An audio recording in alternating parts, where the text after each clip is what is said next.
Neither one of these fighters have ever been knocked down. Katie Taylor is hurt! Katie Taylor is hurt! He's holding on for dear life! I only know 2 dates off the top of my head. I know March 8th, 1971. Yeah. That's the fight of the century. Yeah. And I know April 30th, 2022. They fought for history, and they're making history. Katie's being buckled. Oh my word! You're in that conversation, Yeah. which is pretty wild, right? Madison Square Garden is the mecca of boxing. To actually dance in the same arena as some of the greats in the sport is exactly where you want to be. I'm so grateful. There it is, yeah!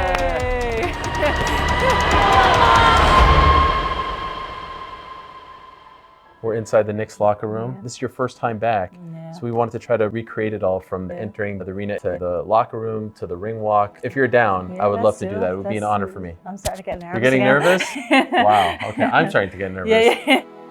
When you walk in here for the first time, what comes to mind?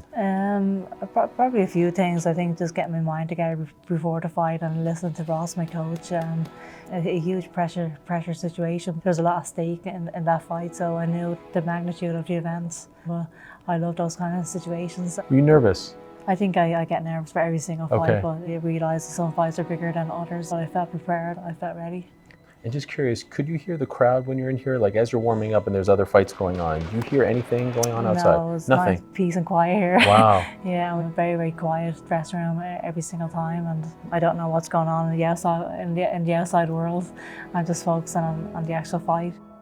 Do you have any superstitions, things that you do in the locker room before a big fight? I do read the same Bible verses before every single fight. Is that the verse that's on your trunks? Exactly, Psalm 18, and it's actually one of David's Psalms, and David's one of my favourites in the Bible. It still has the same effect today as the first time I read it. It says, "It is God who arms you with strength. He makes my way perfect. He makes my feet like the feet of a deer. He trains my hands for battle. My arms can bend a bow of bronze.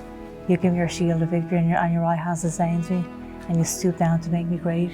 You just gave me chills there. You know it, wow, Yeah. from memory. I think I read it maybe over 200 times, and it still has the same effect. The notion that God can actually stoop down to make you great, that just really resonated with me. And I want to step into the dressing room. It's fight night, and I'm here to perform. Same as you always do. Let's do it. Here we go. After you. You were so in the zone. Like, do you think of anything? Do you remember anything? Are you? This is it. I'm here now. I'm here to fight, and this is what I'm born for. When we saw you walking down this hallway, her music was still playing. The music was different than yours. It was a lot more upbeat, Yeah, right? It was yeah. very Puerto Rican style. But yours is about to hit. Yeah. And your song was a lot more Mellow. mellow.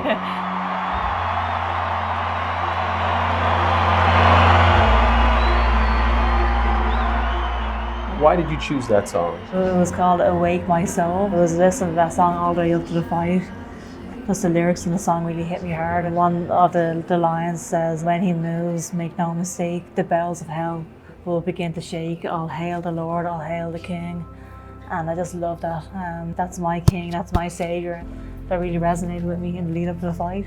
You had never walked out to that song before, right? No. Yeah. Is it true that sometimes in the past you didn't even know what the song was going to be?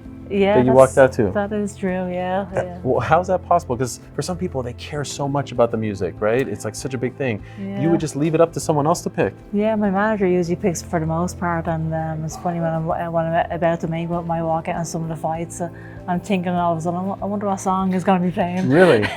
And But, why are you so carefree about the song? I mean, I'm just there to fight, regardless. Obviously, in the biggest fight in my career, I took it a bit more seriously than other times. Have you ever heard a song that he chose for you and then afterwards said, "I didn't like that song, never again"? Yeah, sometimes. Yes? Really? Yeah. That is amazing. Yeah. By the way, did your manager, Brian, pick the last one? I picked the last one as well. So things are changing here. Things are changing. Okay, you're getting a little more particular. Yeah, exactly. Very kind of you. All right. Good to see Good you. to see you, Eddie. How are you? You all right? Yeah, Good to see good, you. thanks. This is a nice moment, by the way, because we're just recreating the ring walk with Katie. And you were a part of the ring walk. Ooh, Here you are. Yeah, right. And you were wearing a snazzy Well, I'll tell tuxedo. you the story. I've only worn it twice. Wow. The first night was when Anthony Joshua boxed Andy Ruiz here, Okay. and Katie boxed Bassoon on the same night, Yeah. right? Katie won, AJ got beat. And I remember walking through here, and I just took my bow tie off, and I thought to myself, I am never wearing a bow tie again in my life. And then when Katie boxed Serrano here, and we sold it out, I thought to myself, you should wear the bow tie and a tux. And I was like, no, I don't, because obviously it's just bad luck, bad vibes. And then I remembered that she won that night, right? So I put the bow tie back on. And as the decision was being, it's funny what goes through your mind. Yeah. I'm saying that, I'm going, please. Yeah. If she don't get this decision, you're burning that time. So yeah, I'm not wearing one tomorrow. I might wear one at the 3 Arena. Yeah. Same bow tie as the Josh? Yeah. Same exact one. Wow, I thought maybe you threw it in the garbage. I remember the burned ring it. walk, like the ring walk was unbelievable, you know, and it was the mix of the two fans. I feel like that was the night for everything that she's achieved. She should be so proud of what she's done, but that was the night where I think she was actually proud of what she's achieved. You could see it. She was like, yeah, just take it it was so down. slow. You're pushing me into the ring. Come on, Kate. I was like, oh, I know you're milking it now. Yeah. What was so different about it, as opposed to some of your other walkouts, it felt like you were soaking it in. I remember at one point you even looked at everyone, right? Trying to soak it all in. Probably one of the longest ring walks in history.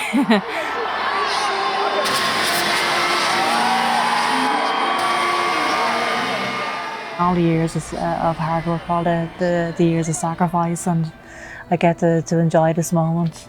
Fights like this are just so special because it is for the next generation of fighters. I wouldn't be in the position that I was in. Myself and Amanda wouldn't be in this position if it wasn't for the women that went before us as well. The likes of Layla Ali, who was actually here at the fight. Women like her, Christy Martin, Deirdre Gogarty, all these amazing female fighters who have paved the way for us. At any point, did you look at what Jake Paul was wearing and say, what the hell is that? Did that ever cross your mind? It was very distracting. Yes, I thought so too. I liked Eddie's outfit a little bit more. I'm not just saying that because he might be still around.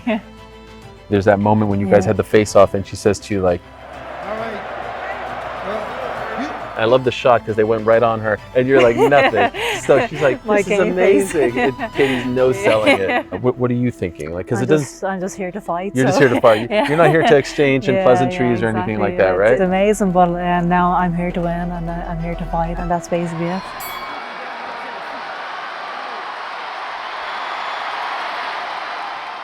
So now here we are. I mean, these would be incredible seats for the fight, right? This is amazing. Yeah. Do you recall the beginning of the fight? Like, how do you feel like you performed in those early rounds? Yeah, I thought the area rounds were very, very good, very smart, solid rounds. Good hand speed from Katie Taylor. I wanted to ask you about was you never sat down in between rounds. Why was that? I just don't like having to get up off the stool. I'm listening to my coach. Hey, listen. Just don't go head hunting crazy here, right? We gotta change this sometime. She's coming in small. That's why, hey, you take a chance behind the jab. Pick her up with enough. Ross is just a brilliant coach, I have to say, and it's so important to be coming back to a corner you trust. Every single time I'm hanging on every single word he says. Can we talk about that fifth round? Yeah, no. No, would you rather not? No, I'm joking. Have you erased it I'm from your joking. memory? Round 5, scheduled for 10. Serrano comes out with a quick punch, answered by Katie Taylor. Yeah. Was that, would it be fair to say maybe Katie's taking way more than she's throwing. the most trouble you've ever been in as far as a pro? Oh, she may have hurt Katie there. Katie was falling forward, but then Katie snaps her face. Best round of the fight. Yeah, I mean, I believe it or not, I came back into the dressing room after the fight and everyone was talking about the fifth round. I was like, why, what happened in the fifth round? Wow. Blood from the nose of Katie Taylor from Amanda Serrano here. She's looking bloody. Katie Taylor is hurt. Katie Taylor is hurt. She's holding on for dear life. I obviously took some heavy shots in that round. On one hand, I came away from that fight completely reassured. I took her best shots and I was okay. We've never seen Katie in trouble like this before. You know, we wondered if Amanda Serrano's power would go up to 135, and the way it has below 130, it absolutely has. Look at the Puerto Rican sensation go. Katie is taking so much damage right now. She's off balance. She has no legs. I think people are talking about it as if I was about to get killed or something, but I was absolutely fine. I'm there to fight, and I have a huge heart, huge chin, and I took her best shots.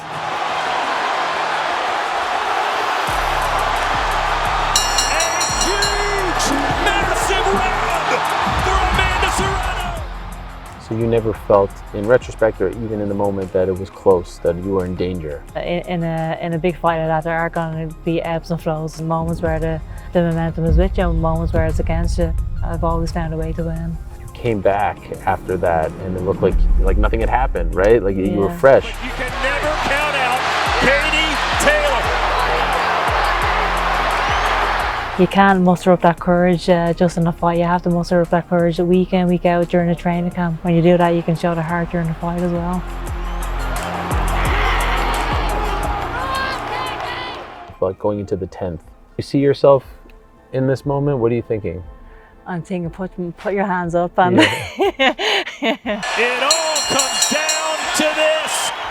Those last 30 seconds were incredible. The problem with me is that I do love to fight probably a bit more than I should. I love standing there and having a bit of a tear up.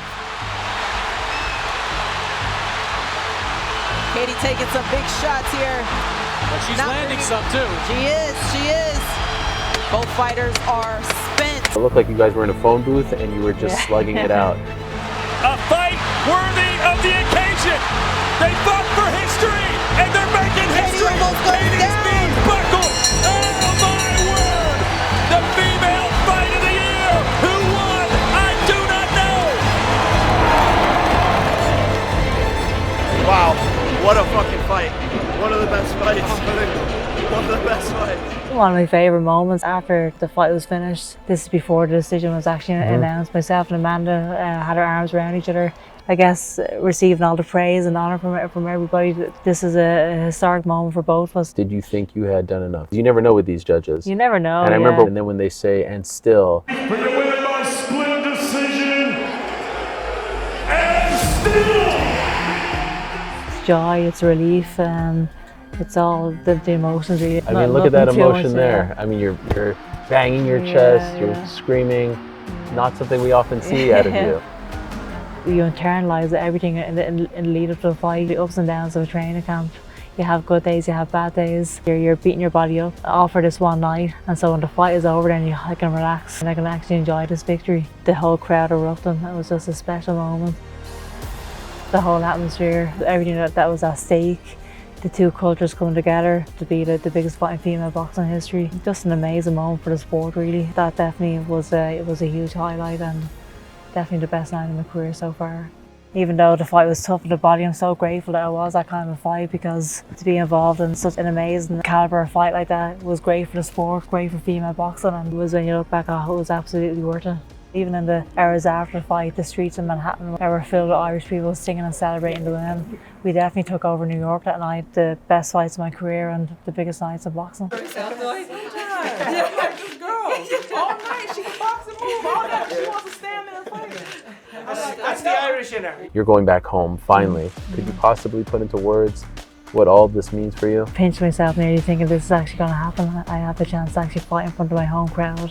Yeah, this is absolutely incredible. I'm so excited. As a professional boxer, I haven't had a chance to fight at home yet. This is exactly what I wanted. Good luck, all the best, and thank Ariel. you for reliving this great night with us. Thank you so much.